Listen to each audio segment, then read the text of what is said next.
please.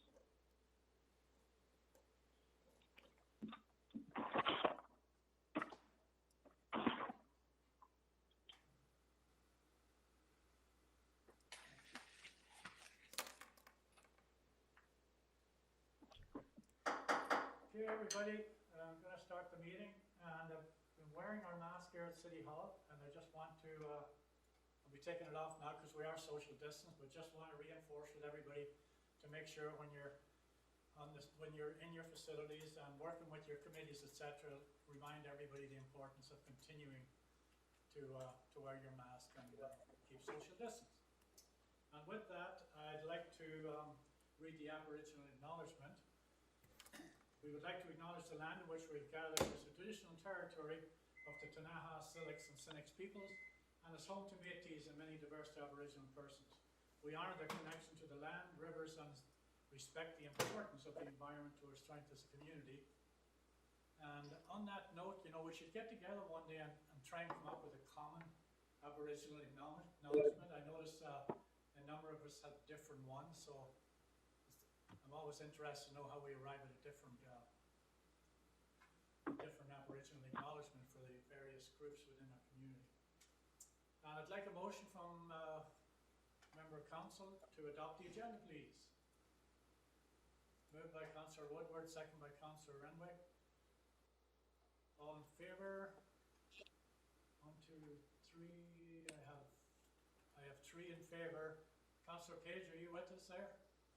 Okay, 4, and I can't see Councillor Lockenberg yet. I did see his name up there, but I don't see him. Okay, and with that, we have delegations, and the delegations are permitted to 10 minutes each to provide information regarding the health of the arts and culture sector as a whole. And we have extended an invitation to the arts and culture groups who are associated with the city in varying capacity to share their information in regards to direct impacts, funding access, impact of the pandemic, and how your organization is adapting to programming during the COVID times. And the first person or persons up is the Nelson District Arts Council. So, thank you, Mayor Dooley.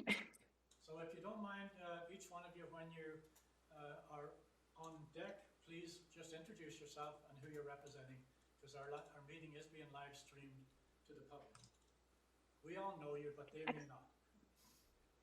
Excellent. Could I ask everyone that's not muted to mute as well? I'm just getting some beeping from some humans too, so just maybe take a check. Yeah, hello everyone. My name is Sydney Black and I'm the Executive Director of the Nelson District Arts Council. I'd like to thank you for the opportunity to speak with you today. So, COVID has been a very interesting challenge for the Nelson District Arts Council over the last year. The initial hurdle was the not knowing for the first 3 months of the pandemic. Would there be gatherings and festivals? No one was able to give a definitive answer, and that left all of us in complete limbo. We were unable to create programming in solid formats because of the initial unknown timeline.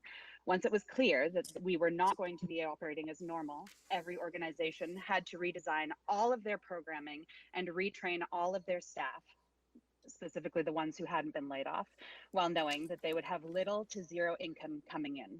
This was immensely stressful for every arts organization across the city, but due to the strength of the leadership of the sector, we have managed to pull through thus far. This, of course, does not speak to the artists in our communities who have relied on gigs to feed their families. Several local professional artists are retraining as teachers' aides, house inspectors, etc., and this is crushing for our community. This year, our goal is to ensure that as many local professional artists have paying gigs as humanly possible. We are also looking at developing grant programs for local professional artists where any of our surplus relief funds will be directed so that they can try to keep local arts families afloat. An arts and culture survey would help immensely with being able to assess the need in the community and would show us which artists are hardest hit so that we can adapt our programming to support them at this unprecedented time. Another focus is continuing our community programming so as to support mental health and overall health of Nelson citizens. Hill Strategies released their statistical insights on the arts, Canadians' arts participation, health and well-being study on February 17th. Sydney, sorry, I don't know if everyone can hear you on the other end, but you're we're not hearing you well. There's someone not muted, or there was someone not muted. Just... hang on one moment. I see that everyone is muted. Councillor call-in Page, can user you 3. mute? I was just going to say, city's coming through really clear, just typically, just over the WebEx. Yeah, like. Okay. What should I do? Carry on, carry on. Okay. So this was released on February 17th, this study just last week, and it showed that arts and culture activities have a strong statistical connection to overall health. Attendees or participants in all 15 arts, culture, and heritage surveyed activities are more likely to report very good or excellent health than non-attendees or non-participants. This provides strong evidence of a broad-based connection between arts activities and very good or excellent health. There's also solid evidence of a relationship with mental health. Their analysis provides evidence of a connection between cultural activities and mental health, and attendees in the 15 activities surveyed also reported very good or excellent mental health compared to non-attendees or non-participants. So other positive evidence includes the fact that there's a higher level of self-perceived mental health for people who experience moderate, high, and very high levels of cultural participation. So in general, NDAX 2020 was strong, but that was a result of the completion of projects that we had already received funding for in 2019, the Cottonwood Stage and the City Hall mural. Sorry, this is really distracting. All I can hear is someone's phone on. Is the boardroom muted? There's call-in user 3 that's not muted, and I think that person is putting a lot of sound into this. And so I don't know if there's a way for someone in the boardroom to mute call-in user number 3, but that would be super helpful. So our 2020 was strong as a result of projects that we had already received funding for. And because the majority of our funding is barrier-free, aka free of charge, our earned revenue losses were not huge, but this ended up making us ineligible for Create a BC funding that we had accessed consistently in the past for the Mural Festival. So that started us off at a loss for 2021. We, along with every other organization in the community, have been actively applying for as many grants as possible to make it through this. There is the common misconception that if we as organizations were applying for funds together, that there would be more money that could be accessed, but this is not the case. While all funders enjoy seeing collaborations, having multiple collaborators can often result in less funding going directly to the organizations, as the funding has to be split. So to date, the COVID support that the Nelson District Arts Council has accessed is $20,000 in Vancouver Foundation COVID response funding, $30,000 in CEWS, and $18,000 in BC Arts Council resiliency supplement. For the next 6 months, the majority of our funding for the year has yet to come in, so we're in a wait and see phase. Hopefully we'll receive our regular programming funding and we'll be able to host Art Walk in a half physical, half virtual space. We'll have at least 3 murals created and definitely a small online music portion of the festival with the funding that we've already secured through the City of Nelson and Canada Council for the Arts. And again, our main goal is to fund as many local professionals as possible. In the next 12 months, we hope that the federal and provincial governments will continue to provide funding to the arts and culture sector because it's the only thing that's getting us through at this point. Should the relief programming be cut or any arts and culture funding, it would be devastating to our entire community. We will continue to provide whatever program we can with whatever funds we have. We fully pivoted all of our programming except for the Big B Place Arts Initiative online in 2020, and we'll continue to do so in 2021. All events were either held via live stream, a pre-recorded session, or in Zoom, and we were able to continue to engage with our community as well as paying artists professional wages. We will continue to provide all programming online in 2021 so that our artists can be reassured that they will have gigs no matter what the climate of the pandemic. And yeah, that's essentially it. So if anyone has any questions at all, I'm happy to answer them, and apologies for that distraction. I'm sorry that took longer than it should have. No problem. Thanks very much, Sydney. That was very good. Do we have a question from Sydney at this point? Okay, thank you. Covet Theater, Stephanie, I think I see you somewhere. Hey, John. We got John. We got Cal's with the hand up. Sorry, I can't see her. Mine too. I see Cal now, and I see Rick with his hand up as well. Okay, so Cal, Rick. Oh, thanks for that, Sydney. So 2021, in your opinion, is shaping up to look like 2020? Yeah, well, I think that the only way that we can guarantee people jobs is by just pulling everything online. So at this point, if we are able to pivot to in-person programming, that would be ideal, but In order for us to give people confidence that they're going to be paid for their work, we need to make sure that it'll be a possibility no matter what. So we already have the skills to pull everything online again, and so that's what we're directing our focus at doing. I don't foresee there will not be a festival season this summer. Oh, and I'm sure you know the answer, have the answer to this, and I'm sure you've done it, but with the pandemic and having the effect on the arts community the way it has globally, I'm sure you've probably gone and is there any takeaways you've got from other places or other things that people are doing that you can implement here to take the stress off of things? Is there any particular, program or something, or hey, they're doing this there, we should give that a try, that kind of thing? I feel like Nelson has been really, really innovative for a community in its size for all of the different programming that they've been doing as a result of this. Everyone has gone online. Everyone is doing everything they can to keep the community engaged and keep paying the artists that they'd already agreed to be paying. So I really think that we are an amazing example of a community that has come together and has been able to pull through this up to this point. Thank you. We should be very, very, very proud of our sector. Like it's been really incredible. Not every community is dealing with this in the same way. And that's a lot to do with the leadership of these organizations. Thanks, Sydney. Councillor Luxembourg? Yeah, thanks, John. And thanks for that, Sydney. One of the things I was hoping to get clarity on for this today is about, two things. Number one is, what are the funding opportunities that we can support the arts community with? Is there something, whether it be particularly on the loan side of things, is there, and this is, I'm directing this towards staff as well, is there any mechanisms available to us that might be unusual, that might not be something we would normally take in other times, but that we can take advantage of now, particularly around low interest borrowing? So that would be one. And the second thing is, I'm interested in hearing about what lessons we've learned that we're going to take forward when we come out of this pandemic. Like what has changed in the arts community that we're going to want to keep after the fact? So 2 questions. Absolutely. So I'm not really sure what position the city is in to be providing things like low interest loans and funding opportunities, but I think that it would be something that would be greatly embraced by the arts community if there were some options. Loans are not ideal situations, especially because we don't know what the climate is going to be looking like in the future. So that's always something to risk for us. So, but yeah, there's definitely opportunities that the city can take for sure to help support us, and that's something we can all talk about as a group, or potentially we can discuss at the CDC table.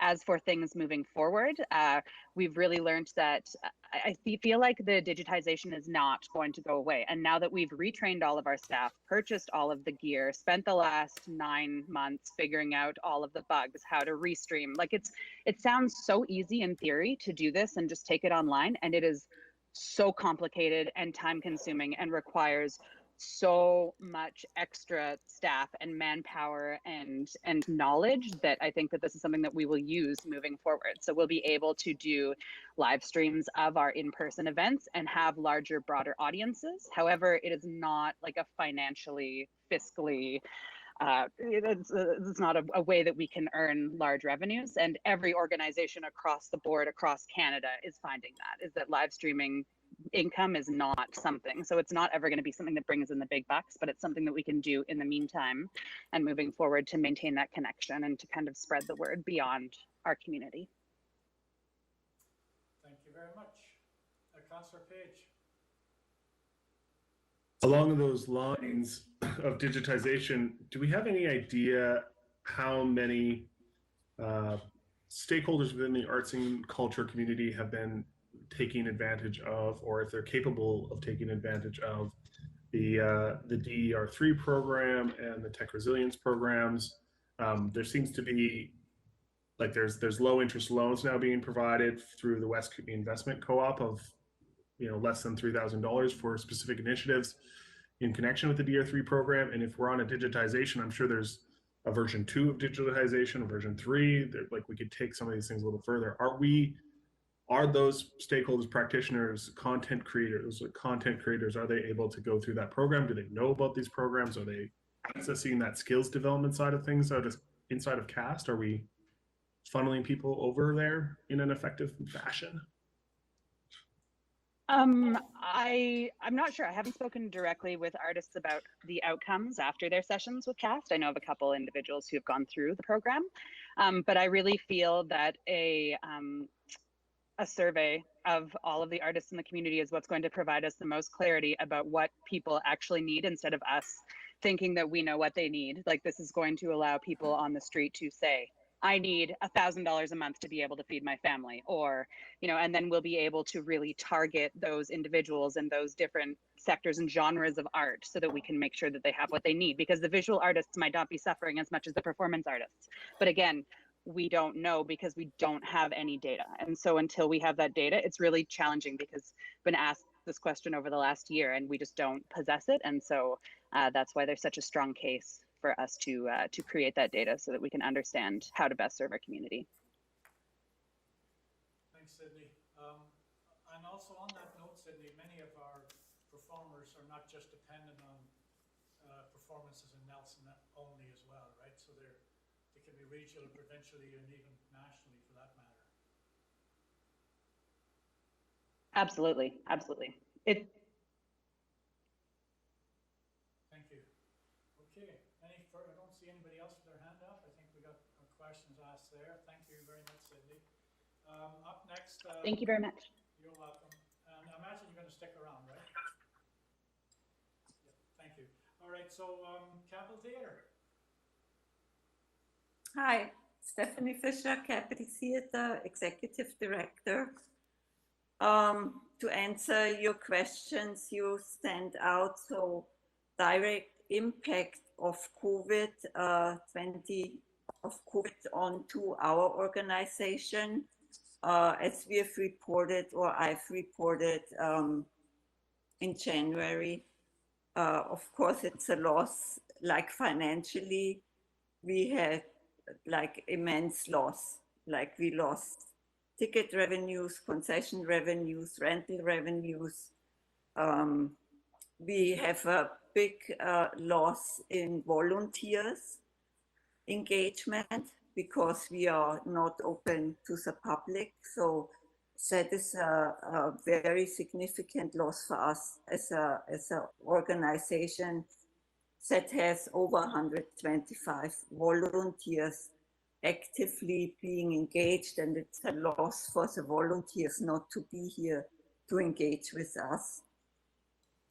And of course, the loss in really presenting and engaging youth, which we could do a little bit through pivot programs, but we have not reached really the youth we would usually reach with our programming and going out into the community. And then, of course, the big loss is the loss of our audience, because we strongly believe that the theater is a space where community comes together, community grows, community shares experience, and we create community by giving people all those opportunities in learning and sharing experience. So that is the impact on our organization and what we also connect to as an organization. The funding we have access to date. We basically have not left any stone unturned. So I could give you a long list, but I hope you trust me when I tell you that I have explored it all, and where I could get funding, I was successful in receiving funding to keep the organization afloat and alive, and in operations, and to do programming and pay artists.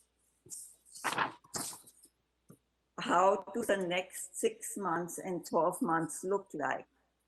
I think we all have been working under a very high level of stress and anxiety, which of course is based on the general uncertainty in our industry in general. And Sydney has spoken to that very nicely, said the industry is very concerned with who is going to survive, who is going to continue. We know that venues have closed. We know there most likely will be no festivals next year. So the impact on the artists and is enormous.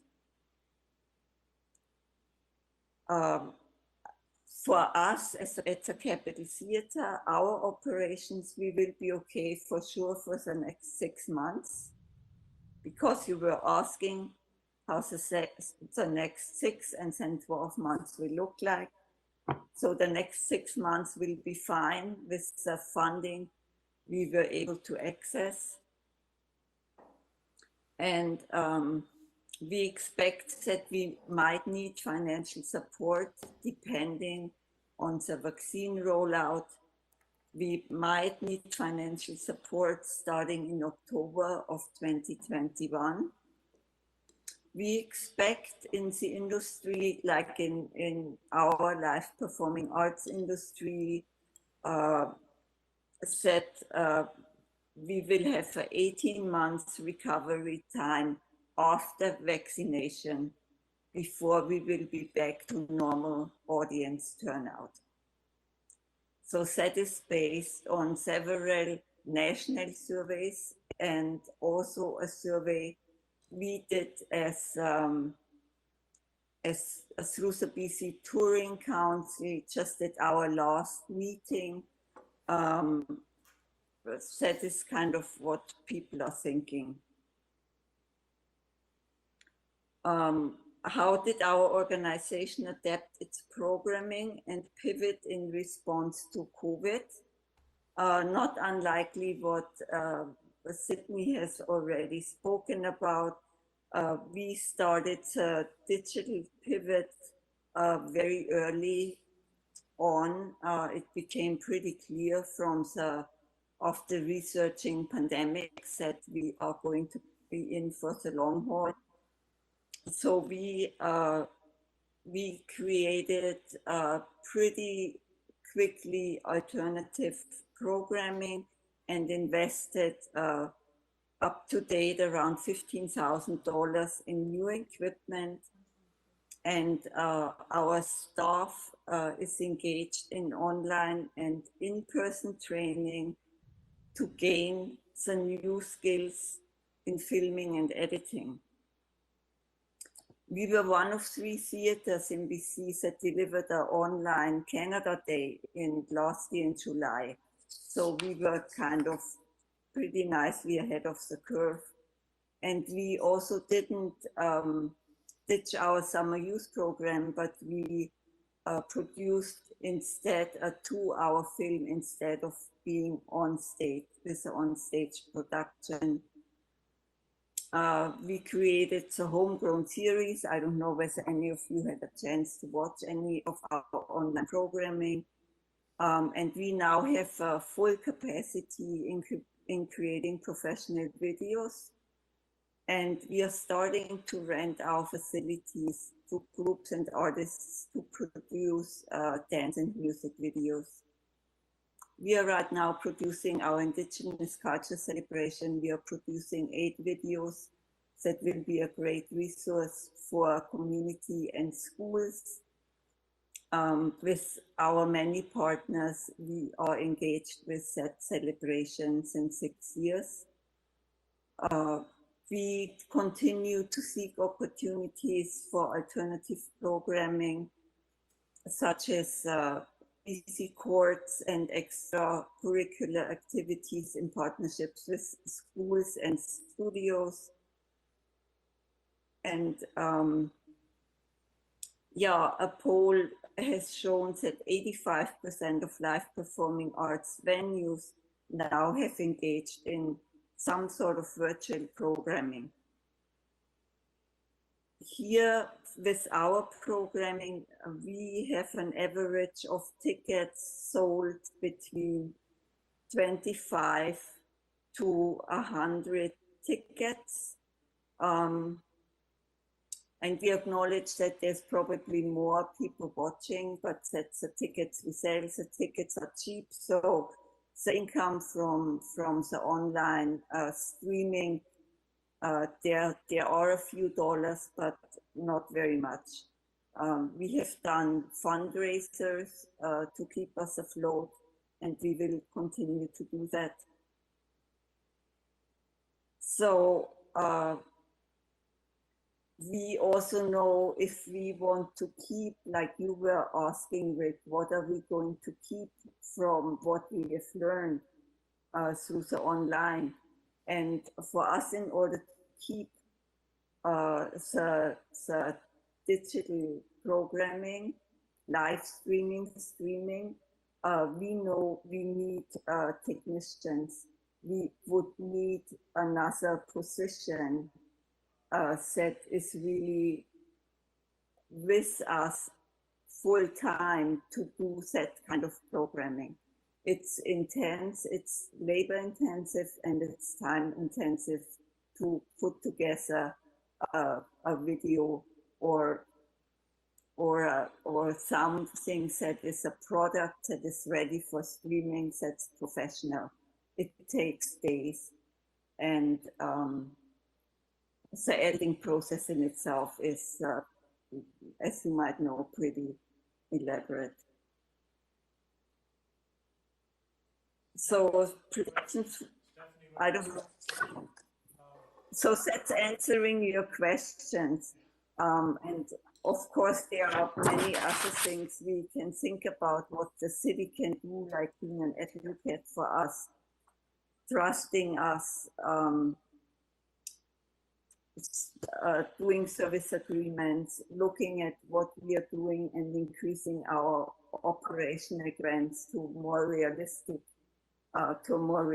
funding where we can actually pay everyone. And I've been reporting on that also in January.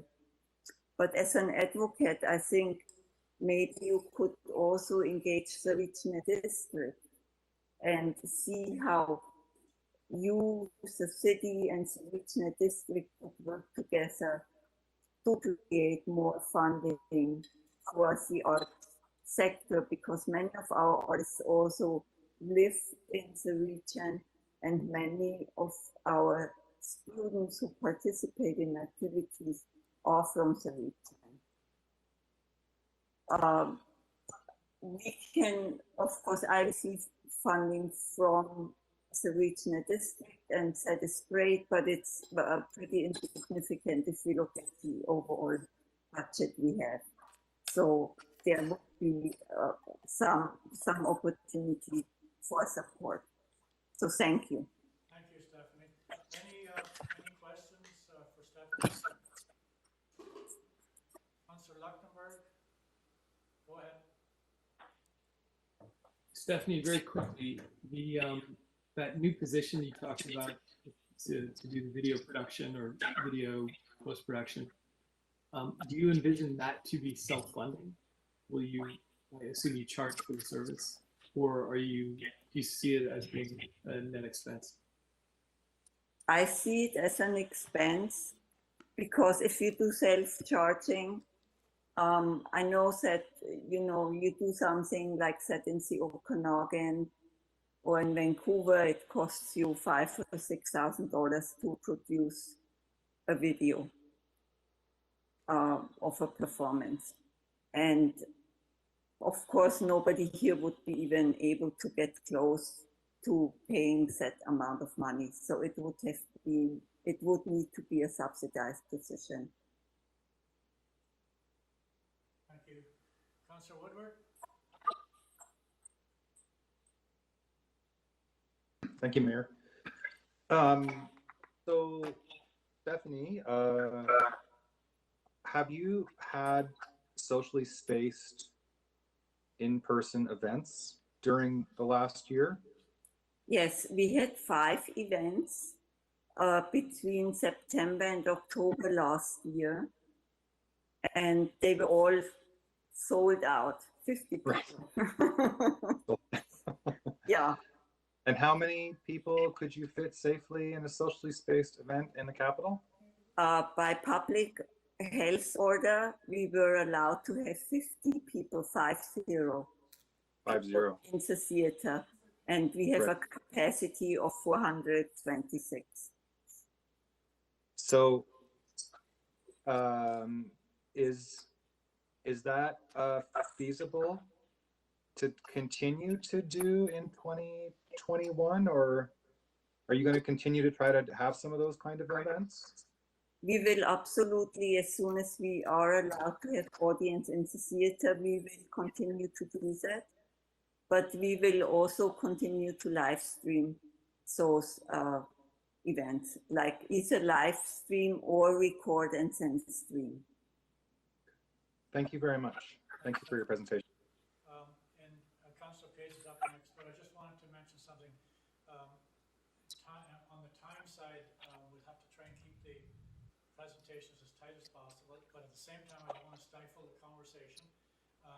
So going forward, Stephanie and Sydney have put some key points out here that I'm not sure need to be reinforced, with further presentation. So if you have something new to add in your presentation that you were hoping to put in, but maybe haven't had it in today, this would be your opportunity to put that on the table as well. In lieu of speaking to some of the points that Stephanie and Sydney have already brought up, that I'm sure will be across the board. So Councillor Page, go ahead. Thanks, Mayor Cooley. Maybe, can I get a show of hands of everybody else who thinks they need help with video production and digitization and presentation of content for online? No hands? Are other organizations having that same bottleneck?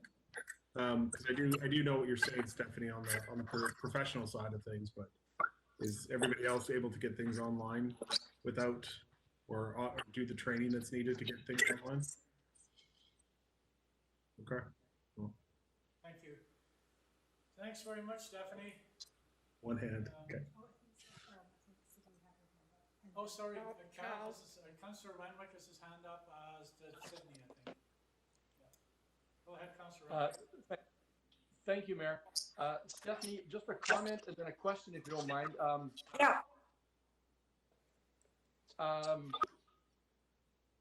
You asked about city working with the regional district for additional funding. I think what would be helpful for us moving forward on that would be if you could provide us with some statistics as to the artists that live in the regional district and the percentage that live in area E and F and et cetera. That certainly helps our case moving forward. And my question is, you had mentioned doing virtual shows, but the income is far less than a live show. Can you give me an idea of, what the percentage difference is, or is a $30 ticket for a live show a $10 ticket for virtual, or can you fill me in on that? Thank you. So usually our tickets are between $25 to $50 for a live show.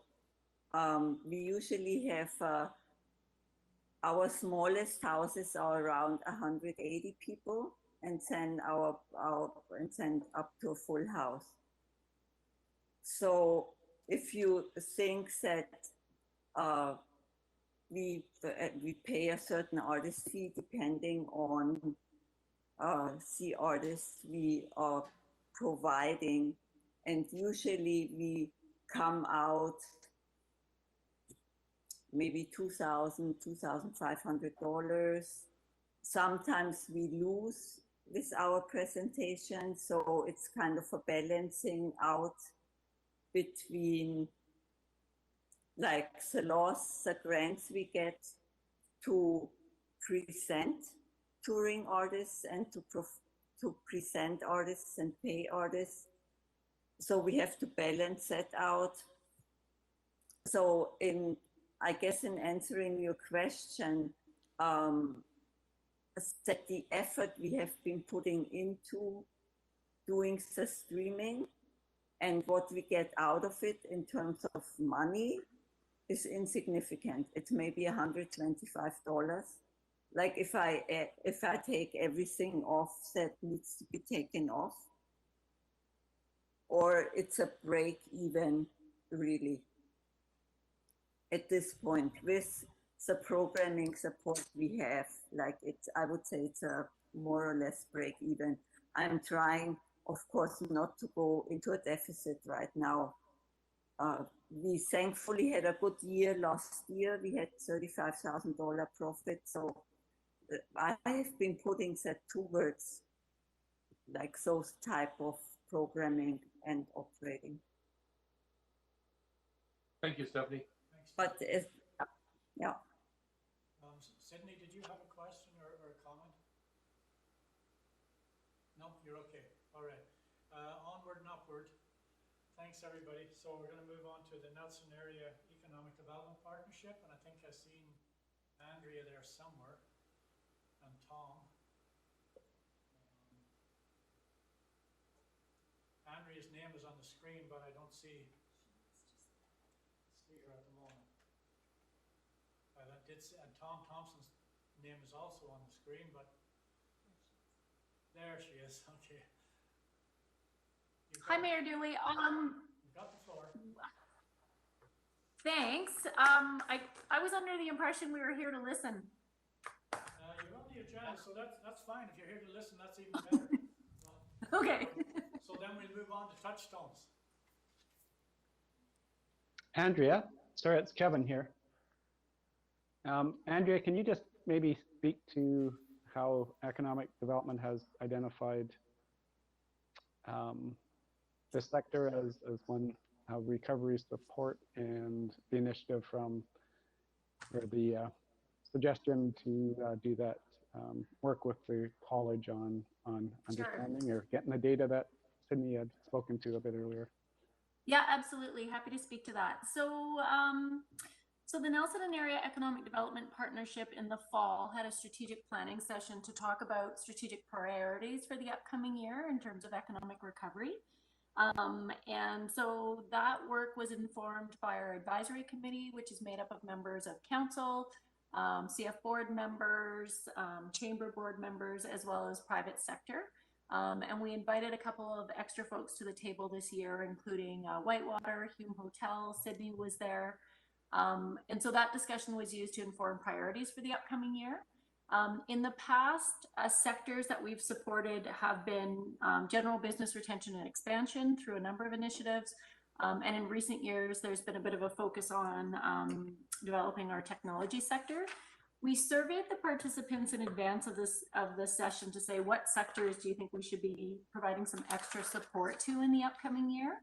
And the sectors that rose to the top, and these will be no surprise, are food and beverage, retail, arts and culture, tourism, cannabis sector, and continuing to support the technology sector.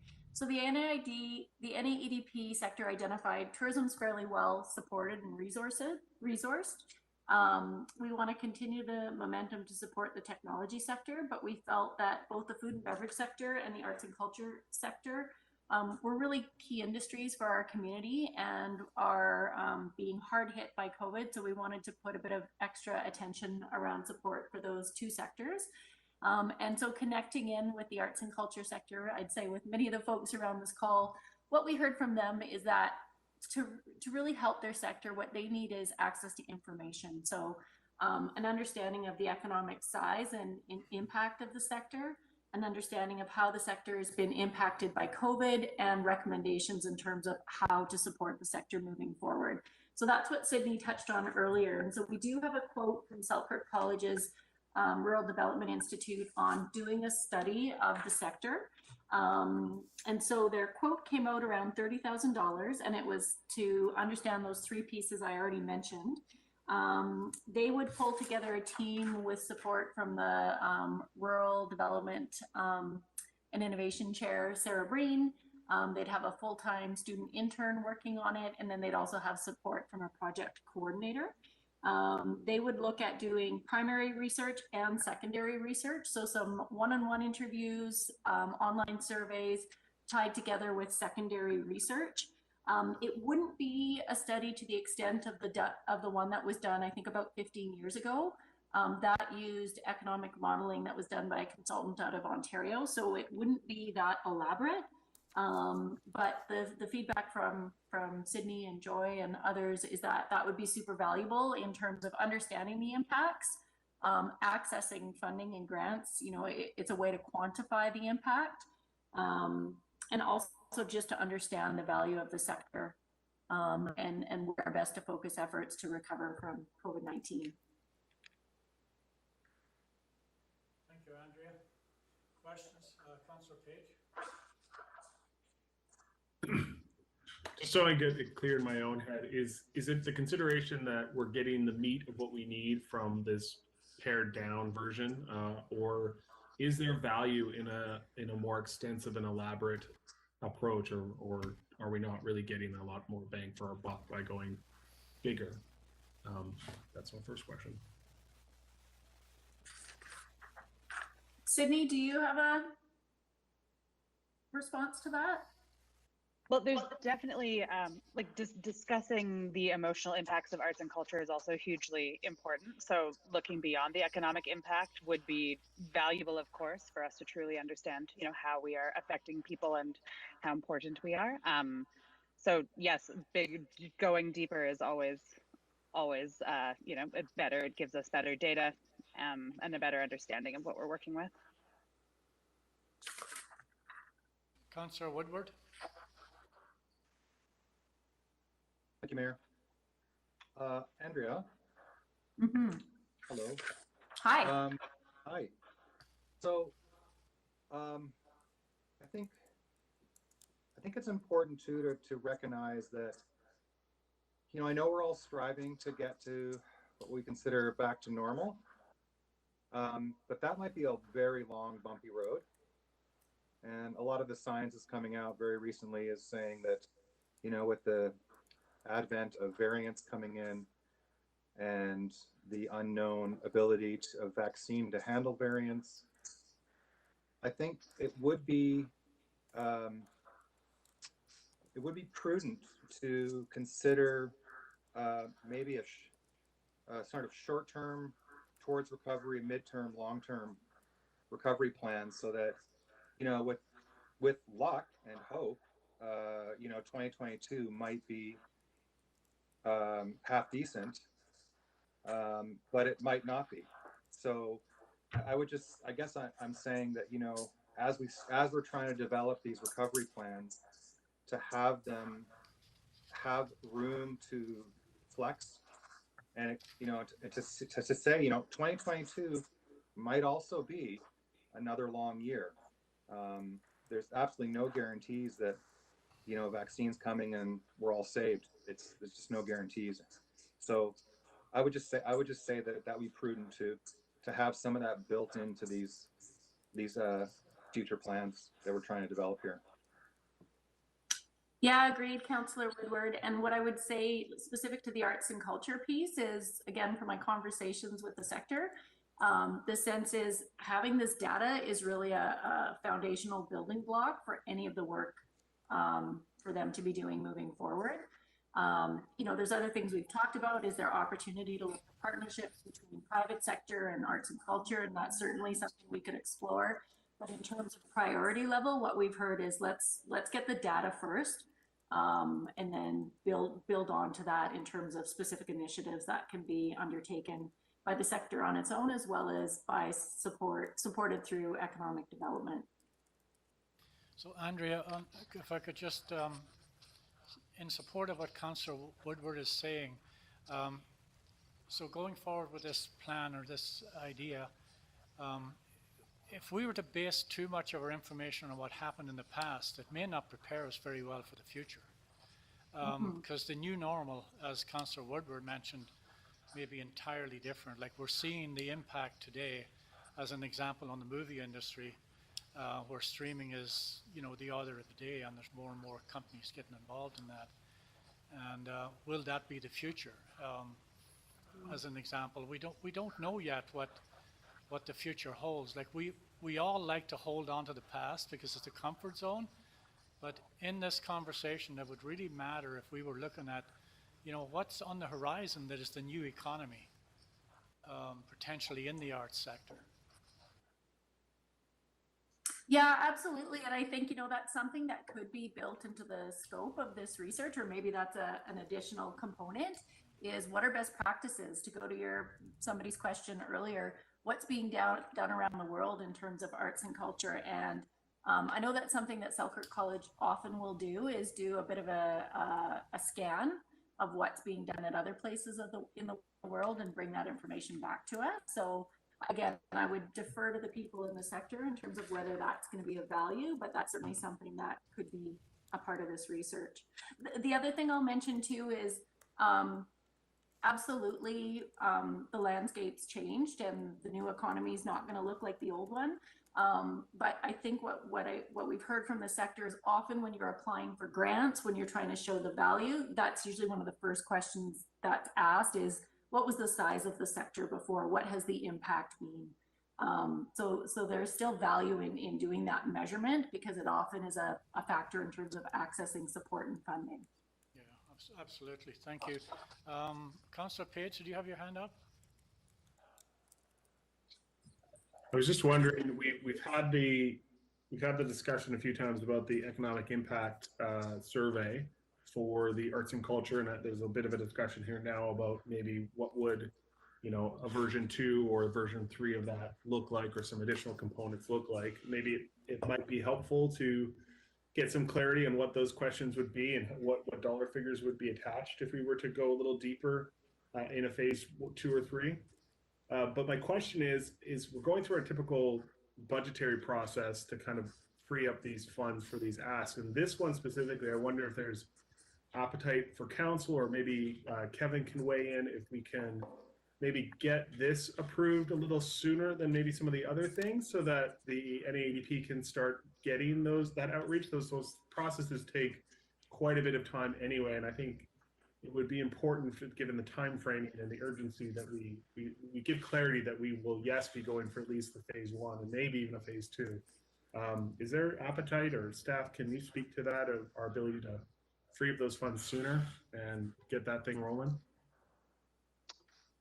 Sure. Yeah, I think this is one of the ones that council wants to make a decision on as soon as possible. But Andrea and Sydney and others have gone out and found someone to deliver the project and getting that information as soon as possible.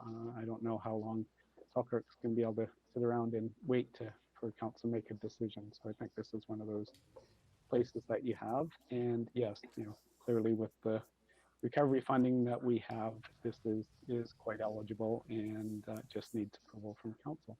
Yeah, it was my understanding that that we were intending to move forward with this initiative. So of course I couldn't agree more. The sooner the better to start on it. So we have our agenda set for tomorrow night, but it can be it's something we could deal with to give some direction to staff to start the ball rolling at the very least. So thank you. Okay, Andrea, any further questions for Andrea? Hearing none. Tom, anything you wanted to throw in there or not? If not, fair enough. We'll onward and upward. Astrid from Touchstones. You're up next. Hello, am I coming through clearly? Yes. Okay. So greetings, Mayor and Council, and hello to the arts and heritage sector. It's great to see everyone's face virtually anyways. My name is Astrid Herdal, and I'm the Executive Director of Touchstones Nelson Museum of Art and History.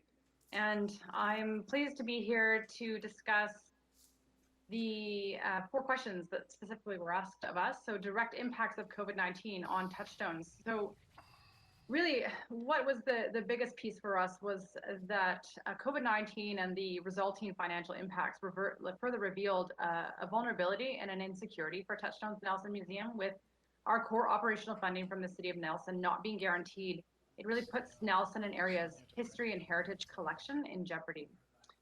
So specifically, we closed our doors on March 16th and reopened with limited hours on June 4th. And we were one of the first museums, or among the first museums in BC to reopen. So we were very dedicated to reopening our doors to ensure that we could maintain ourselves as a cultural hub for our community, limited, of course. We're open with limited hours, and those limited hours are going to be in place until the foreseeable future. So instead of open 7, we're open 4 days a week. And then with reopening, there was significant building changes, and so that resulted in some capital expenses. And of course, with COVID-19, with 2020, admissions were down by 53%, shop sales down by 20%, programming down, all of those fees down by 31%, and then fundraising was down by 97% from 2019 to 2020. So that's significant in terms of loss of revenue. Positive notes is that in the museum and archive sector, there was a really worldwide connection and collaboration. So when we're talking about best practices, not only in Canada, but worldwide, this is something that we certainly were involved with. What is being done in the sector worldwide? Where are museums and archives and public art galleries ahead of us? And how can we be inspired by their great work? And there was a real coming together of the sector. And I think that that will continue on in the future as we've realized how valuable it is as a sector. And I think with Touchstones is that there's really no option for us to fail as a result of COVID-19. We maintain the physical history of this community. And so, you know, we really want to be here in order to help to create and build arts and heritage for the future. So we were diligent, as with everyone in this virtual room, with finding as much funding as possible. So funding access to date, we received the CEBA loan and the emergency wage subsidy. We've received some emergency funding from the Museum Assistance Program, emergency funding from Vancouver Foundation, CBT, through their social response grant, BC Arts Council emergency funding, and then we also received BC Arts Council Arts and Cultural Resilience Supplement. We're waiting on some other grants as well, of course, which will determine what happens for us in 2021 as we continue to pivot. So that brings us to sort of the next 6 and 12 months. I'm trying not to reiterate too many points as was requested by Mayor Dooley, so I'm jumping over my notes a little bit here, but you know, as with everybody, we'll be moving forward into the unknowns with 2021 and 2022 funding models. What is that going to look like in terms of provincial and federal support? And as an organization, we will continue to open our doors with limited hours. We are going to continue our operations. And of course, we have new equipment as was required with virtual programming and all of the shift that everyone else has discussed as well. We have new equipment and new skills to continue to create that virtual connection. And we will continue to move forward with our social justice programming and exhibitions. And we will continue to search for all and every funding possibilities that exist for 2021, be they emergency funding opportunities or other opportunities we haven't tapped into, such as now sort of more digital strategy grants, which we perhaps weren't able to tap into before, we're now trying to access. Now, you know, tourism, of course, is going to be greatly impacted, and with tourism continuing to be much less than it was in past years in 2021, we will see a continued decrease in our earned revenue. Although there is still some positives around that. The City of Nelson is moving forward with the repointing of 502 Vernon Street, which we're so thrilled about, and it seems to be kind of a perfect year to do it. So there's some interesting silver linings there, so that we will be scaffolded and shrink wrapped this summer, but at the same point with limited tourism, perhaps it won't actually impact our operations in that way. So there's some interesting, some interesting continuity there. So in terms of adaptation, so it was asked, how did our organization adapt programming and pivot in response? So as with everybody else, we have worked with local filmmakers to develop virtual programming. So we've created a story time in the little library and hands-on art workshops with pickup bundles, virtual museum mash. We've created many virtual tour offerings. Schools are still coming to the museum in limited ways here and there, much less than they did before, of course, but we're still hoping to continue virtual and in-person school tours wherever possible. We've been working with Their Voices Will Guide Us and some Truth and Reconciliation virtual programming done, led by Leslie Garlow, the Indigenous educator here. And what we also did was move our gift shop online, which will continue to help local artists and increase sales in that way, hopefully. And we've had some sales, not just in Nelson, but further afar. So some local artists, their ware is being purchased by people. I think we actually had a purchase from Europe. So in addition, we've created further social justice programming to sort of question the colonial history of all museums and how do we respond with systemic change in this time, with meaningful steps towards truth and reconciliation and decolonization. And I hope everyone's now seen the film project that we were able to create through emergency funding, which is the 15 videos that were created with missing voices. It's received a lot of positive comments already. And this is the kind of work that we've, it's a real example of how we've chosen to pivot as an organization, is looking at the history of our sector, particularly the museum and archive sector, and where we've failed and how we can move forward in a better way. So that's the work that we will continue to do. I'm really excited to have a question time right now. I'm looking forward to some dialogue for councillors and mayor to ask questions that we weren't able to discuss when we presented in January, or if there's anything else that you are interested in knowing specifically about the archives and the museum and our housing of that important physical history. Thank you very much. Councillor Woodward. Thank you, Mayor. Thank you, Astrid. Thank you. So something I'm just kind of recognizing as I'm listening to you all presenting is, you know, this is an awesome opportunity to build up best practices for, you know, basically emergency situations, or possibly another pandemic, or this pandemic goes on for a while, like we don't know. But I think that, you know, a silver lining to this is that the arts organizations in our town can build resiliency because of this, that they wouldn't have had if we hadn't gone into pandemic. Because there will be future issues and crises. And I think, you know, like the city is getting its emergency operations center at a, you know, going at a high level and ready to go, like just building that resiliency and that strength moving forward, rather than sort of like, you know, okay, if we can just get over this hump, it'll be back to normal, and then that's that. I think it's a really good idea that in some ways that we use this time to strengthen all of our different pieces in our community. Yeah, I just hope that can happen, and that we can then take that into the future with that built into all of our planning. Yeah, I think, of course, that's what all of us are doing on a local sort of individual basis. And I think in this case, what's also so important is for each of us in the sector, and I think it's also important to note how different we are. You know, if we're looking at the Civic Theater, the Capitol Theater, NDAC, and Touchstones, although we are part of the same sector, in that we are the arts and heritage sector, we are all very, very different models with different mandates. So to that end, I think what's so important for us as organizations is to connect provincially and nationally and internationally with the organizations that are doing that work. So if we're looking to places like, in my case, BC Museums Association, Canadian Museum Association, the Archives Association of Canada, Library and Archives Canada, I mean, looking to those bodies that are really doing this important work and also have the capacity to do that work, in that we are smaller organizations, and so we can build best practices for us, but in terms of the sector and shifting and moving forward, it's really important to have that support from those further afield as well. Thank you, Councillor Woodward. Any further questions? Joy, did you have anything you wanted to add in here at this point? Really just to second what everybody else has been saying, and just to carry on from what Astrid is saying too about, you know, our heritage assets, that this is also being a time for us, in part this time for us, I mean the city, in partnership with Touchstones.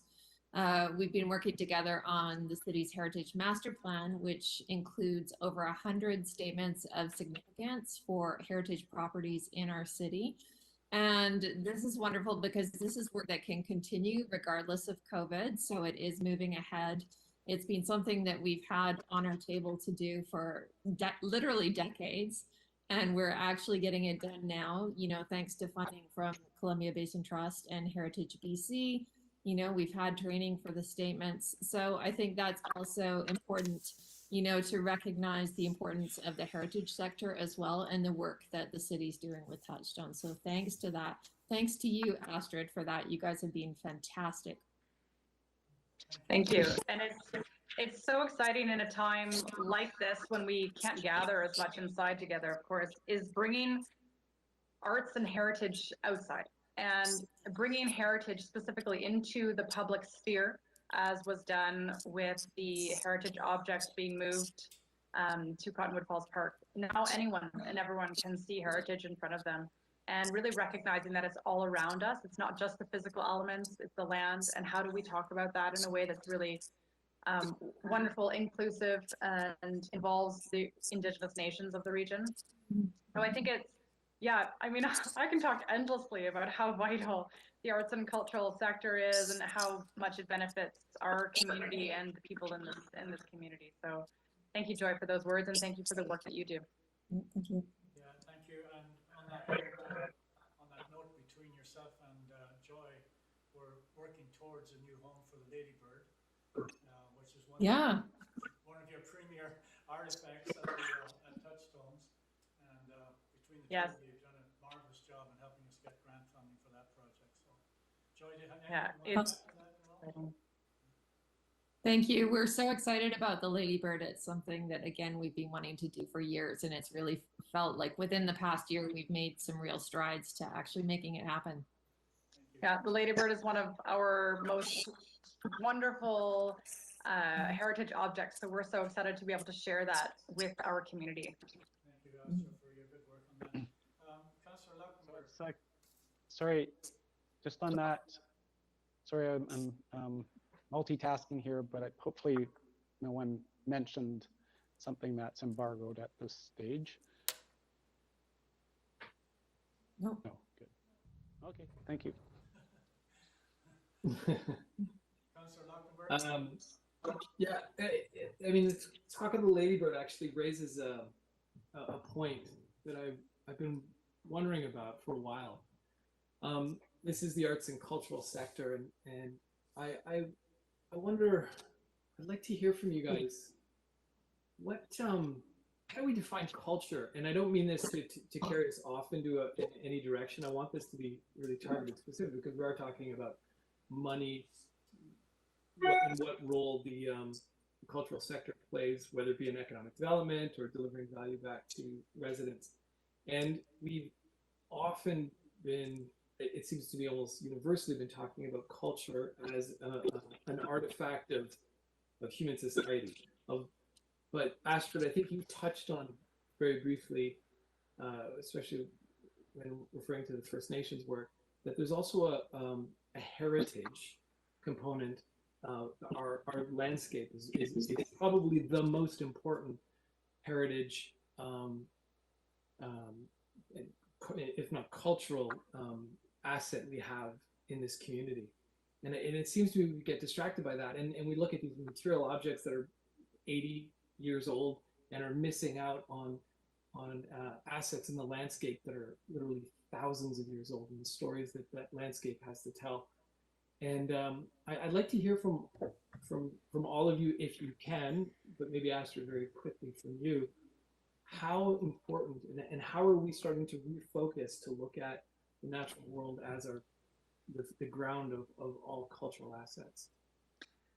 Yeah, it's a really tough question and a vital question to be able to answer. And I think that first and foremost, the recognition that I'm not the person to answer that question, so that it is really about, when we're talking about the importance and significance of this land, of this territory, that we're connecting directly with the nations to share what is so important about their traditional territory, to really understand heritage decolonized. So when we're not looking at just an object, we're looking at this land and this place and this territory and that history and heritage and culture goes far beyond, Rick, as you mentioned, an object.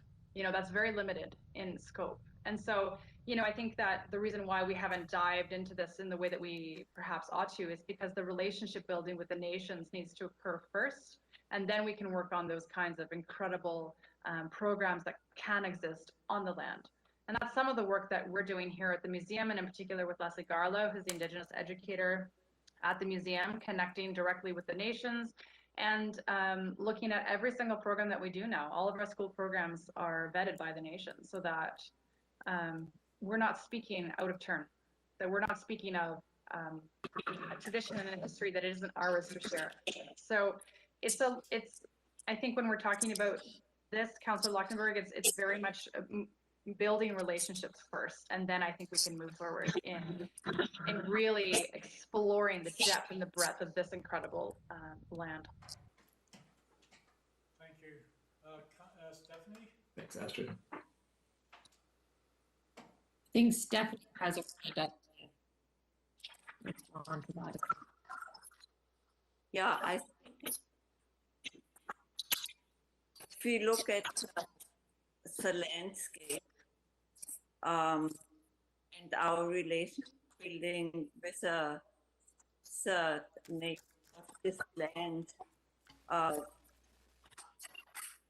it's very important that we engage into that process with the First Nations. Like, we cannot do that without the deep engagement. And it's a long road, and it's a hard work, and it has to do with informing yourselves as city councillors with the history, like the true history of this land. And I would encourage council to do that, like to start that process. But on the other side, I'm also on the Heritage Working Group with the CBC, and when we make decisions, or you guys make decisions in looking at our trees and the landscape, that, for example, there's a beautiful pine tree on Lake Street, and one day and the other day half of it is cut off. And I wonder why that still need to happen. Like, why is there not the lens of the landscape more applied to the actions we are doing to the landscape?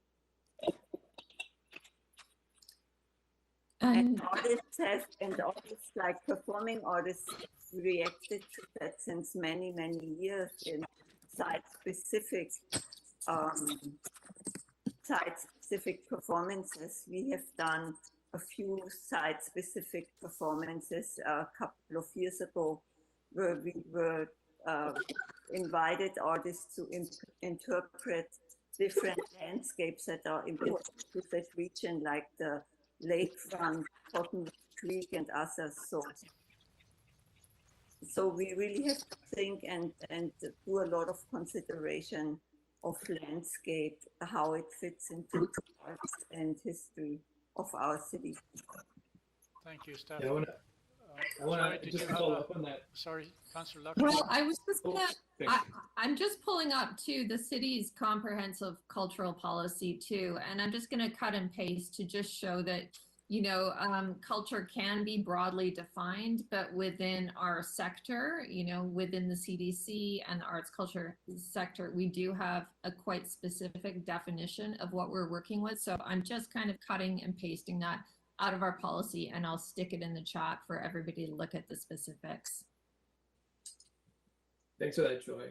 And I on that specific note, Stephanie, to build on what you said and to maybe push this out to you guys all to think about, is this idea that, when we look at culture and our heritage, we do tend to look at it through the lens of human society as the production of culture and heritage without looking at the foundation of that, which is the natural world. And I have seen some work being done that really continues to infuse that. A lot of that is being done by First Nations, but not exclusively. So I would very much encourage us to start rethinking our policy if it doesn't include that in general across the arts sector. I think it's important because of all of the additional challenges we have around climate change and so on, that we have a deeper understanding of what we mean by culture and heritage. Thanks. Astrid, I don't know whether you want to dive in here with work we are doing with the Indigenous nations and whether we are actually ready to expand the policy, because we are really in the infancy of doing that. Astrid, go ahead. Just don't want to speak out of turn. Am I okay to respond to that? Yes, go ahead. Okay, thank you. I would say that when we're talking about, if you're looking at city policy versus sort of an organizational policy, I think it's very different because all organizations in the city of Nelson are at different stages of creating strong relationships directly with the Indigenous nations of this region.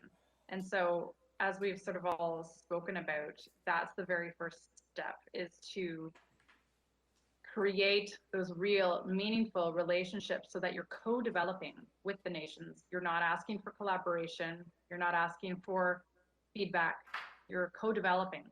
And when we're talking about a policy change, again, it's perhaps not something that we can do alone. It's really about that first step of relationship building.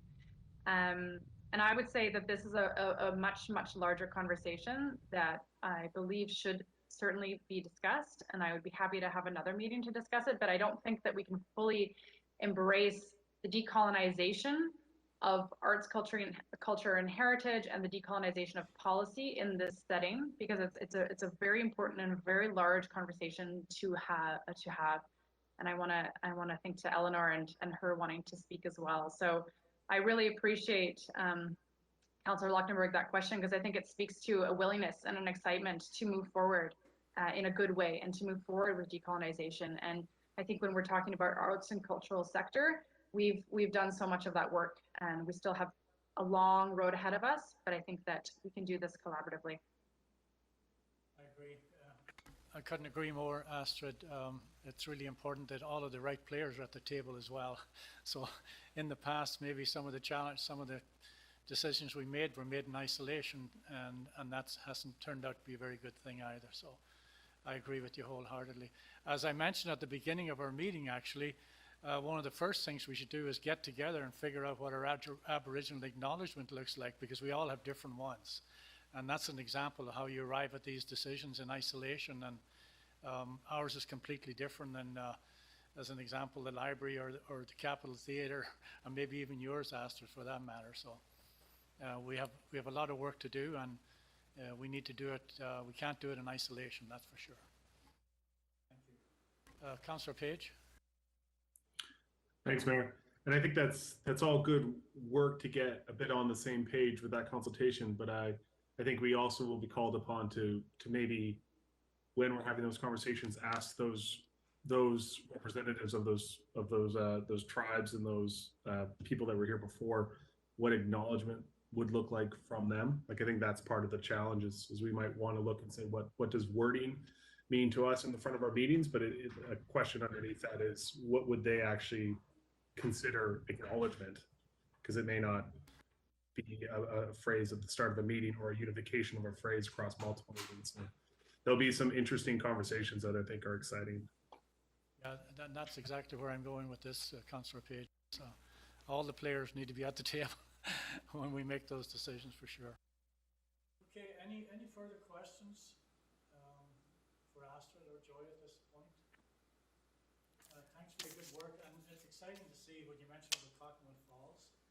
And with Covet, maybe there's more opportunities for various parts of our cultural sector to bring their wares out in the community in small groups, etc. And it's almost like going back to the days of the kitchen party kind of thing.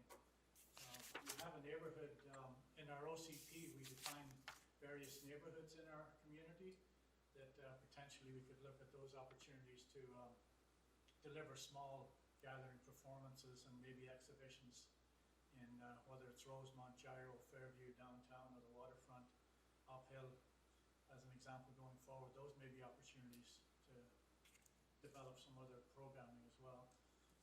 Next on our list is Civic Theater, and I'm not 100. I think Marilyn, you might.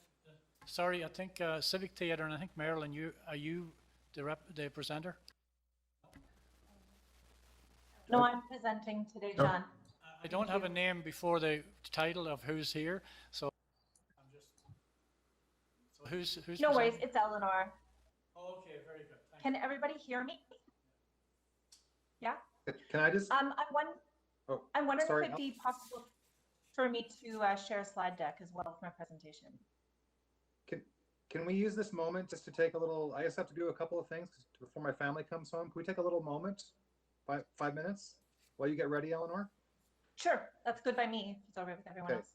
Okay. Is it okay? Is it okay, Mayor? 5-minute recess. Fair enough. Yeah. Is that okay? Just like Judge Judy here. 5-minute recess. Okay. Thank you. Hi, Eleanor. Heather Shippett, just saying hi. Come on. So all those people, yeah. So all those people think that all the council's here except for me, but I'm here. I was just wondering that, yes? Yeah, folks, if we could get Here we everybody go. to collect themselves once. I'm Get here. everybody to collect themselves. We're going to try and get restarted here. And I'm sorry I neglected to let all of you know that Councillor Morrison is here. She's out of camera range at the moment, but she's with us and has been engaged in in listening to what's been presented to date. So thank you. So hopefully everybody's back in the saddle again. And Eleanor, you've got the floor.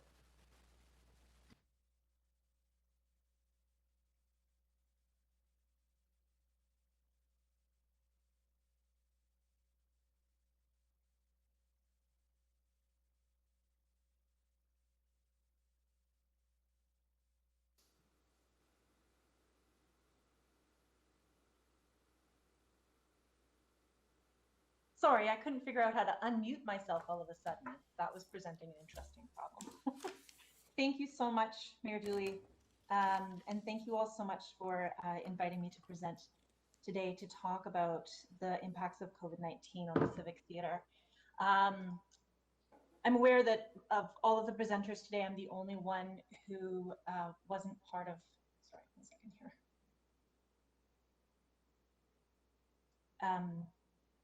Yeah, I'm the only person who didn't present at the budget meetings in January, as the Civic doesn't currently receive an annual operating grant from the city. So I wanted to make sure you also have details today about our programming this year. In addition, given that council and staff received a document from me in January summarizing the economic expectations of the film industry after COVID-19, I'm not planning on touching on that here, but I'm happy to discuss it if it's needed. What I want to present today is a summary of how the Civic Theater has continued to operate and grow over the last year, and to give you an introduction to our plans for the future. So in March and April 2020, we devised a strategy for the Civic given an unclear and disrupted future. We decided to focus on only 2 things: to stay visible and relevant, and to exist after COVID-19. We planned goals and cash flow projections through the end of our July 31st fiscal year end. And at that point, we weren't really planning for the future in any way beyond what we already had in motion. We had lost most of our earned income stream, and we were seeing a massive interruption in the pipeline to receive major film releases. But there have been significant silver linings as well, very much like Jesse has said. We decided to focus on the 4 areas in pink on this slide: self-preservation, organizational growth, service to our community, and economic development. And by doing so, we've continued to build exciting things for our community despite unprecedented hardship. We stayed relevant by nurturing relationships with audiences and funders. Rather than laying off all of our staff and going into hibernation, we took advantage of the wage subsidy and focused on how we could serve and reach audiences within our new constraints. We designed programming that people could enjoy. If you look at the list of all of our projects, programs, and services of the last year at the bottom of this slide, all of the items that are in brighter yellow were things that we would not have done this year had it not been for COVID-19. And better yet, the drive-in screenings boosted local morale and made things a little bit more normal for an estimated 4,000 viewers over the course of the summer months. We knew that while we continued to reach out to our audiences, we needed to also take care of things internally. We accessed as many relief programs as we could, and you can see them here also highlighted in yellow. We were very fortunate to have existing funding relationships with Vancouver Foundation and BC Rural Dividend Fund that were already in place to support some of our staff roles. We monitored our cash flow and we reduced expenses where we were able. One of the things that we've really tried to stay on top of is our team members' mental health, and the pandemic as it's worn on. This has just been one of the things that I've kept at the top of my management priorities. So for instance, this week we're all sending each other care packages by mail. And finally, a really important effort has been to work with venue operators in both live and cinema arenas to get theatres reopened in BC. I've been part of a group of mostly live venues from across the province who are communicating with BC Arts Council, Act Safe, the Minister of Health, and the Provincial Health Office. I've also been in conversation with Lisa Milne at the Royal Theatre and Trail to galvanize cinemas across the province to gain recognition that we are an industry that needs help still now. Looking at the industries affected by COVID-19 closures in BC, aside from theatres, it's only cruise lines, conference centres, and banquet halls that are still completely closed. The collective opinion with theatre management across our province is that our sector has been miscategorized as special events and should be recategorized as businesses, matching the treatment of restaurants, bars, and nightclubs, all of which are currently permitted to operate in some way. This work is important because to date, theatres have been invisible and misunderstood. The long-term effect of not being properly recognized stands to put live and cinematic theatres in greater jeopardy than other businesses in future epidemics and pandemics. While we must, of course, adhere to and support the most stringent safety protocols, we must also be treated like other professionally run businesses. Now we get to the exciting part. There's so much going on right now within the Civic. I really would truly need an hour to be able to offer any level of detail, but as we only have a few minutes left, here's a quick introduction. We are reopening, that's not a typo, that it's our reopening. I hope everybody noticed that because we think it's really funny internally. We are reopening Rio's Videos on March 17th, complete with St. Patrick's Day celebrations. Not an event, I might add, just we're acknowledging St. Patrick's. This will also mark exactly a year since Rio's had to close. We are still finalizing leasehold details, so I can't really get more specific just yet, but when we're ready, I hope you'll all come down and renew your Civic membership, take advantage of the new members discount, and rent a movie. Then just today, I'm finally able to announce the creation of a new Kootenai Regional Film Commission, a collaboration we've worked on since June with Kootenai Rockies Tourism and Creative BC.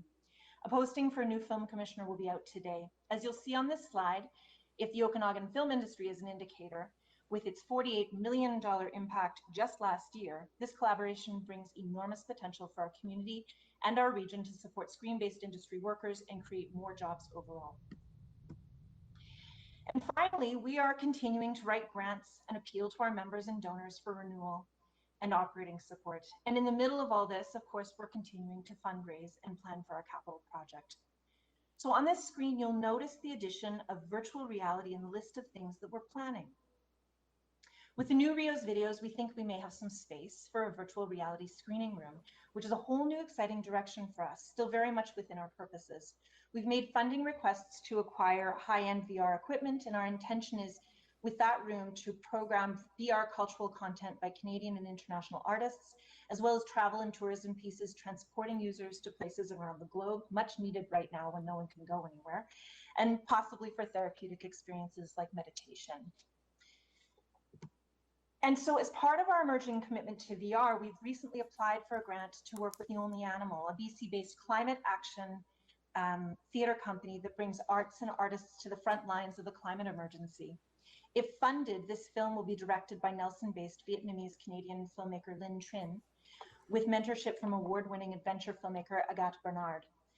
Once the film is complete, the Civic will tour it to other communities across BC and beyond to offer the opportunity for audiences to immerse themselves in one of the most arresting climate issues of our time, forming a new relationship with the present, cycle, value, and future of wildfire.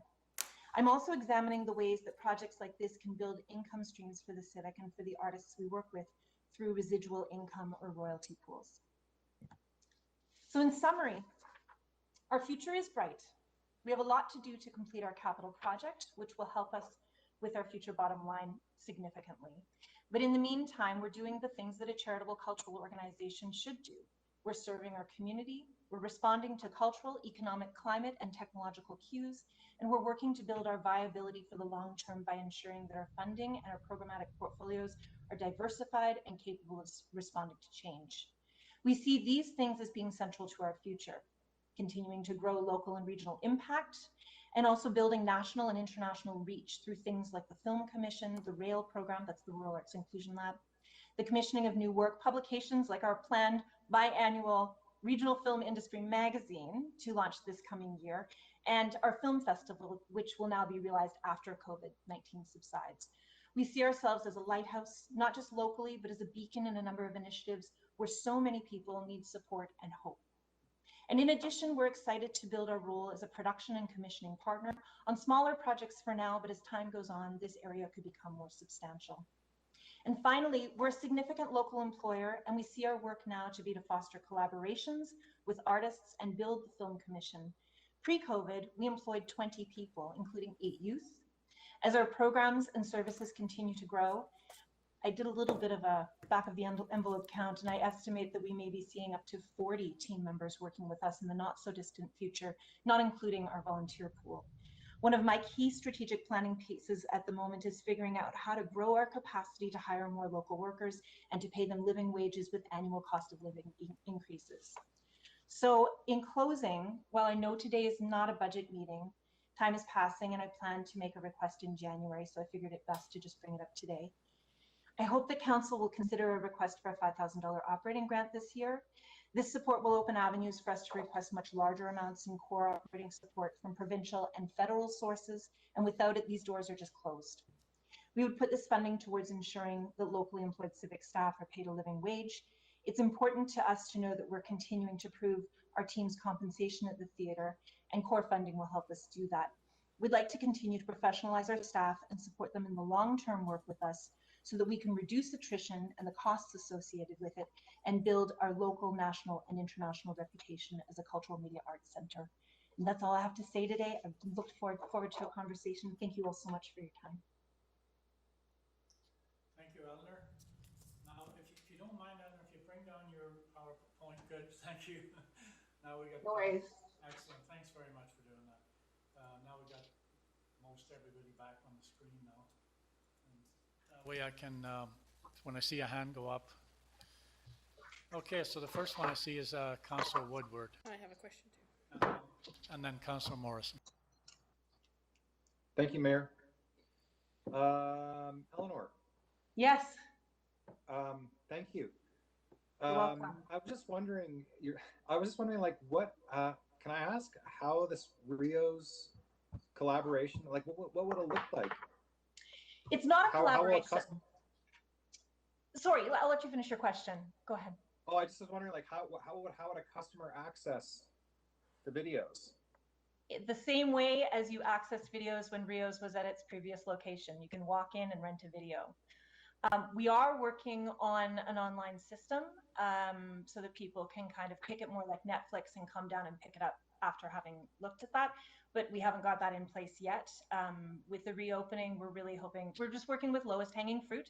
We know how to open in person, and that's how we're doing it right now. But I just want to mention, it's not a collaboration. In the midst of all of this, the opportunity came up for us to purchase Rio's videos. So we're not collaborating with Cole and Rio's. We've actually purchased the business, and we've also hired Cole Johnson to stay with us and be on staff with the Civic. And what's wonderful is he also brings this amazing history, not only as a absolute cinephile and film connoisseur, but he also has a history in magazine publication. So we're looking for ways to just, use his skill set and make sure that he has a role with us that is really dynamic and serves a lot of the things that we're trying to do. Thank you. Sounds awesome. Welcome. Thank you. Councillor Morrison. Thanks. So Eleanor, as one of the industries in the sector that was completely shut down, being a movie theater, I recall seeing a news story about, and I'm going to get the name wrong, the Rio, perhaps in Vancouver, having gone and done sports showings to allow people in, because when they became a quote unquote sports bar theater or something like that, they were able to then allow people in and view sporting events on the screen. I'm wondering if you have any information about how successful that was, or even if it ever really got off the ground. It has gotten off the ground, and I think it's been relatively successful. Korean Leah at the Rio is an absolute force. You can also thank her for the ability to actually have a beer in a movie theater, because she was at the backbone of getting the liquor laws changed. At the time, you were allowed to have a drink in a live theater, but not in a cinema. And so she had that change to be able to have a proper liquor license in her space. And it affected all of us in BC. They have done well. The difference with them is that they are actually it's a little more complicated, but they are a commercial business. And I think that in their case, they were really starting to run into some serious cash flow concerns, not being open and with no end in sight for that. So that pivot was a really ingenious way of being able to reopen the Rio, but they're not showing the content that they exist to show. They've made the best of a terrible situation. I found it interesting. They've been complimented in the media by even government officials saying what an ingenious pivot. But the point is missed that sports seem to be okay, but arts are not. And so there's a political action there that really cuts in different ways. You know, so we could, I suppose, theoretically go down that road. If my board lets me. A lot of them are here, and I'm sure some of them are shaking their heads. But you know, we could go down that road, and we've talked about variations on that. But I think it's really important that in this effort to try and get theaters reopened, that we stick to our purposes, and that we also respect, and this is not a criticism of the Rio, because I really, really think she's been ingenious and it's incredible what she's doing. But we need to also respect what the Public Health Office and the Minister of Health are trying to do. They're trying to keep us safe. And so I think the best way to go about this is to really focus on the recategorization of cinemas and live arts venues as not being special events and being businesses that are professionally run, that have COVID safety plans, and that are ready to welcome people into their spaces in a safe way. So I know that's a little bit more than what you were asking, but I think it's really relevant to what the Rio has done. Councillor Page, and then Councillor Lochinvar. Thank you, Mayor Dooley. And I had picked that out in your conversation before during your slides. I'm wondering if we had made some requests in the past of the province to do some reconsideration on some of its COVID responses. And I'm wondering if this is a place here, maybe Eleanor could furnish us with some specifics where we want to put something out, send it to the MLA's office and ask the province to look at this particular categorization piece, because it does seem like our professional staff over there can figure out a COVID safety limit for their venue as any other venue is, and as is demonstrated by the creative pivots that others are doing just to get past those rules. So maybe, is that something we could discuss at our next meeting or a future meeting? Is that something we could maybe see about sending off and getting that recategorization some oomph? Yeah, I really appreciate that.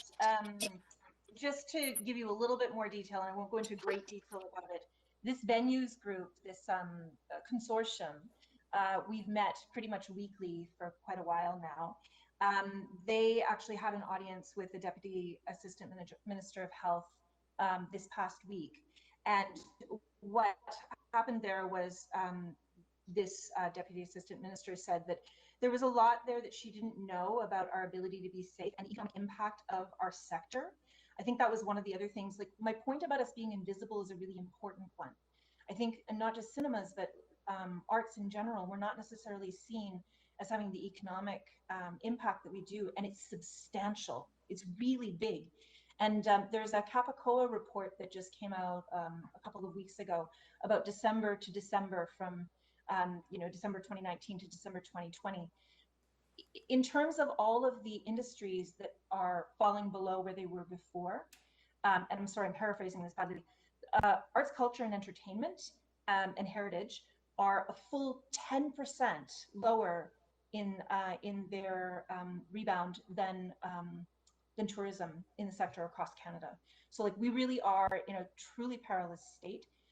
We need to be able to reopen, and we need to do it in some way where we actually can get an appropriate number of audiences in the room. As Stephanie was talking about, like, audiences of 50, they're just, it's questionable as to whether or not we should open with 50. For us, that's 16% of our house. We need 27% on average to meet our usual expenses. So opening costs us money in a lot of cases rather than makes us anything. So there is quite a bit happening there. She asked really good questions. She had great energy. She said that she really appreciated that this consortium had respected the health order. And so we're really just thinking that we want to go along these lines of working with them before we start in any other way of looking for advocacy outside. But there may be a moment when voices from chambers of commerce, from municipalities will be really valuable. So we'll come back. I'll definitely come back and talk with you all about that if that happens. Thank you. Thank you. Janina, you had your hand up, I think. I don't want to leave you out here. Councillor Luxembourg, you're next, and then Janina, you'd be right after Councillor Luxembourg. Thank you. You're ahead. Okay. Well, you mentioned the Film Commission, and that's something that I'm excruciatingly excited about. And I just wonder if you could talk for 30 seconds about the future impact to this whole area of that. Yeah. So we've always had a film liaison here, which is a model that isn't employed in the rest of the province anymore. Joanna Murata has done a great job of fielding inquiries and helping Scouts over the last, I think, 30 years to look at our sector and find opportunities for films to be made. The difference with the commission is that, and with this commission, is that we've put it together in a way where it is a collaboration in this case. We brought Kootenai Rockies Tourism on board to be part of it and worked directly with Creative BC to forge the concept. And then our screen-based industry regional program manager, Lynn Trin, spent months, actually, I would say, putting together a very detailed proposal as to how that collaboration would work and how the commissioner would be overseen. So the role, because we've brought a tourism DMO into the conversation, it means that we have an outward-facing acquisition partner, and then we have an inward focused screen-based industry regional initiative that can support professional development, like our current master classes, to make sure that local people who want to work on professional film projects will have the training and experience and contacts to do that. So my hope is that through this very unique way of putting it together, and it is unique across the province, that we're going to be able to see a lot of larger films happen here, and also support the local production, local development of production as well. I sort of see it as like a multi-layered cake of, like, you know, the big commercial productions, but then also these more independently funded and then self-funded productions as well that all need a space in our film industry here. Thank you. Councillor Lockenberg. This weekend, my daughter recorded a song with her best friend and uploaded it to Spotify, and she did it in a matter of 20 minutes, and it got me thinking, especially after listening to Stephanie and then Eleanor, you probably having the most experience with emerging digital media. Do we know how many people are producing podcasts, recording YouTube channels, uploading to SoundCloud, and and Spotify. Like, is there? It seems to me we probably. I know there's this young high school student had a really popular YouTube channel. Like, do we not have a bunch of media stars and media artists in this town that we don't know about and that could be participating in more traditional media more effectively? Like, what's the status of our digital media arts community? Yeah, well, I mean, I can tell you at the very least, we have over 400 people on the Kootenai Screen-Based Industry Workers Group. That much I can tell you, but I know that that doesn't answer your question. I actually would almost throw that back to you, Rick, and say, I wonder if there's a person who's tech savvy who knows how to find and measure that here. So, you know, that's really what we need here is a mechanism to be able to find those people. And the tricky thing, of course, it is people like our kids. Like, I mean, my daughter's on technology making all sorts of weird stuff too. And should they be part of that count as well? There's a lot of people who are very young and then others who are doing it professionally. So I'd love to see some metrics about that and some details. Yeah, well, I mean, Councillor Page is certainly the most technical person here. At least I'm gonna, for the purpose of this conversation, anyways. But I would say I would encourage us to think about this more, because I do feel like we may be missing some real amazing opportunities. The next star who can bring some I don't know, some clout. I will say one thing to that though, Rick, that I think is an important point, and that is that as this commission has continued to sort of like build up steam, we've already started to get some inquiries from people who are looking for locations in our region and things like that. We've also found that with the Screen-Based Industry Initiative, just with the Facebook group, over the last couple of years, there's all sorts of people we didn't know before who've approached us and said, hey, this is a thing I do. I want to be engaged in the Kootenays. How do I go about it? So I think the invitation maybe just needs to go out there too. And that's a note I can take back to my team. And to that point, the master classes we've been doing, a number of those people have come through a person who moved here from somewhere else, made introductions to us, and then we engaged them to do master classes. So great example would be the Cottonwood Lake piece that maybe some of you have seen that has just come out, that came out through one of our master classes. I've forgotten Mitch Scott's alter ego's name. I was trying to remember. Dieter, thank you. Dieter's piece about bears is one of those pieces. That's excellent. And just to, on that a little bit more, I think, you know, as I'm thinking this through, I'm just wondering, like, so much power or so much success comes from obviously talent, which if we centralize some of the training or provided more mentorship or something like that, that would be a part of it. The second part of it is a lot of the cross-referencing and the synergies that develop. So if there was an arts community podcast, it would be referencing the X YouTube channel that is bringing on a guest from the whatever TikTok, and just really kind of getting the flow going between all of the, you know, everybody producing should know about each other, so that they start guesting on each other's shows and cross promoting. Certainly Cindy Black should have host a podcast and a YouTube channel and a TikTok and everything. I'll talk to her after this meeting. We'll make that happen, right, Sid? Oh, you know her? Oh, that would be great. I know, we've met a couple times. I know, yeah. Well, that's also an area that CAST could be involved in as well, and on that side also. So there's a lot of opportunity for different groups to work together to pull those pieces together. Of course, the YouTube is YouTube. YouTube is not a big screen in a theater at this point anyway, unless, you know, so it's a little different media, but it's definitely a force to be reckoned with. There's no question about that. Any further questions? Oh, sorry, Kevin. Yeah, you had your hand up for a while. Sorry. No, that's okay. Yeah, the other asset is obviously the library with their new sound rooms and all that high-tech gadgets they have over there. So that's definitely a piece of it. I was just going to comment on the, you know, the treatment of theaters, and it's actually sounds quite a parallel to the, I think it's going all the way to the Supreme Court of the churches, stating that they too, you can watch a hockey game, but you can't go to a church, and they been singled out, and even though they have all the same protocols in place as anybody else, that they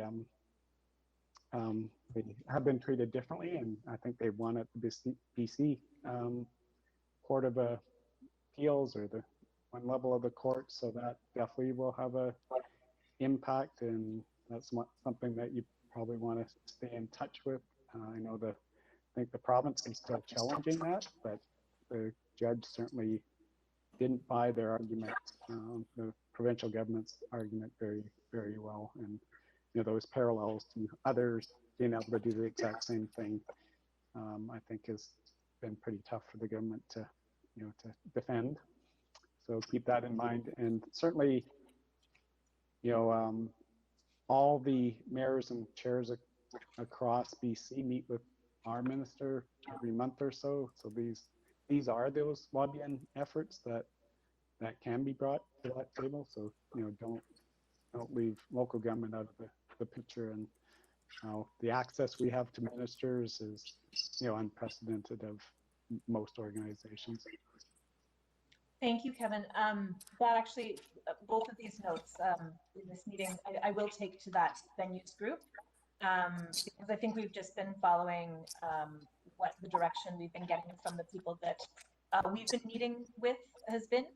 But I think that's a really great insight, and probably a really good choice for us to follow up with.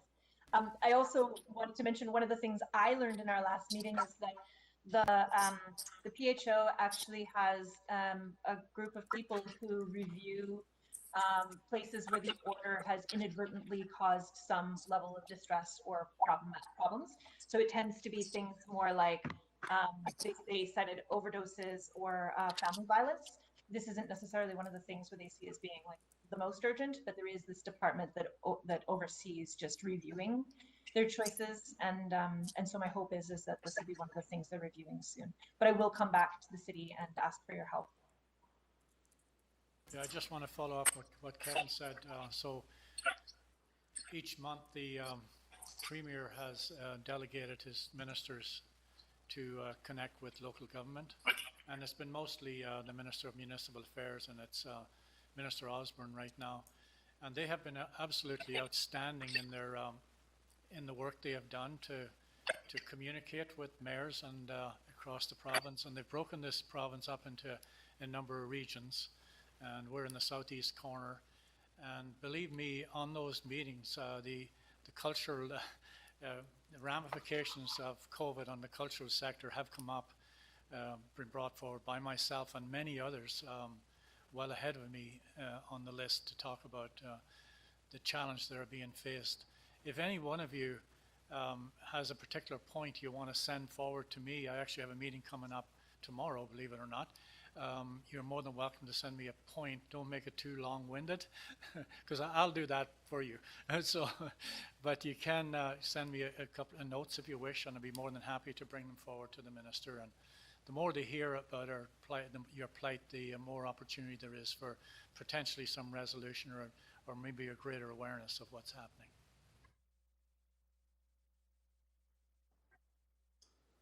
I think Thank you. I think that's all. I think that's all the hands that were up. Janice, you're here. I think that's all the hands that were up so far, and we're at almost at the end here. I just want to thank everybody sincerely. I just made a note here earlier, and it's not that long. In fact, it's very short. And one of the gifts that we have in our community is the foundations that we have to build from. And we've had those foundations for over 100 years. And you can see now our cultural community is another one of those building blocks that has made our community the wonderful place it is to live. And I have sent you, each one of you, out a copy of the budgets for culture since 2012.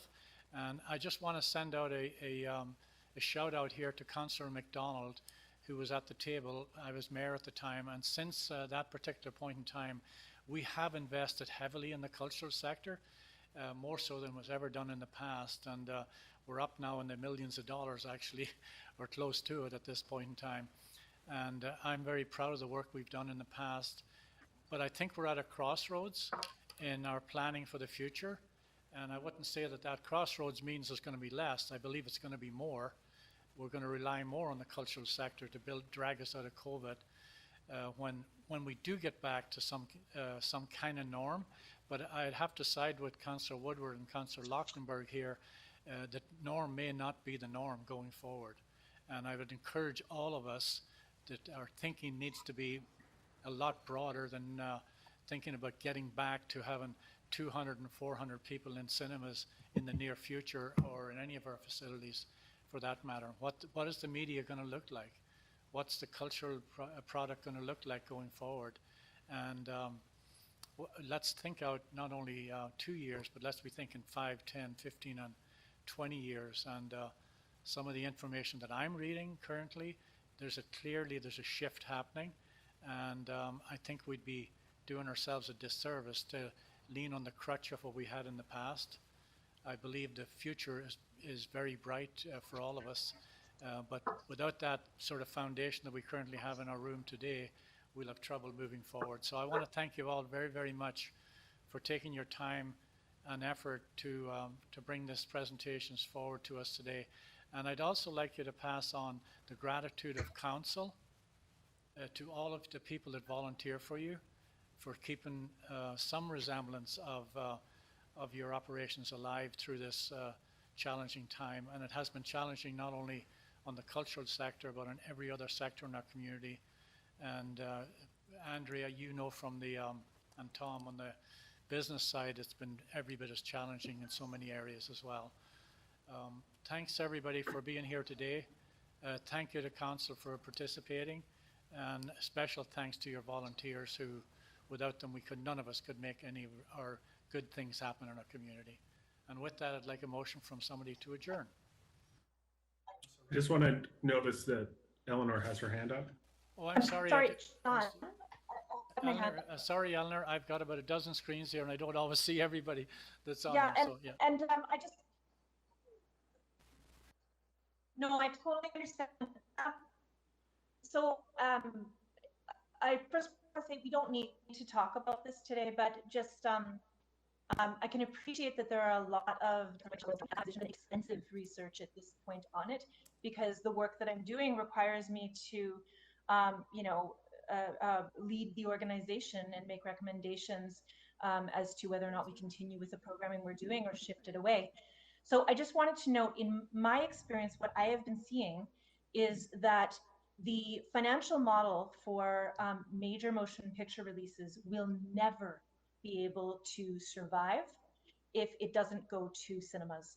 The one potential is that the screening window will get much smaller. Currently, or in pre-COVID, we looked at a 30-day time period where you would not see it on streaming services and it would just be uniquely in theaters. That may shorten down to anywhere as low as 17 days.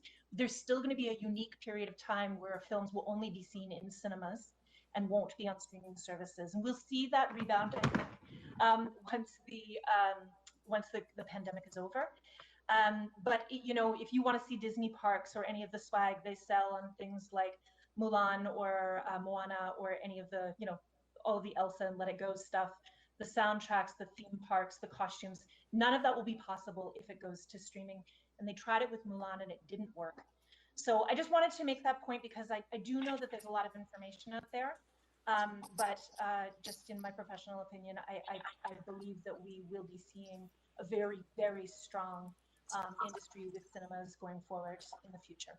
And if anybody does want any more information, I'm happy to bring it. Thank you. A motion to adjourn, please. We got other commitments. I'm sorry. I don't mean to. Councillor Renwick. Councillor Lockenberg, all in favor? Sure. Thank you very much. Thank you. Thank you, everyone. Thank you, everyone.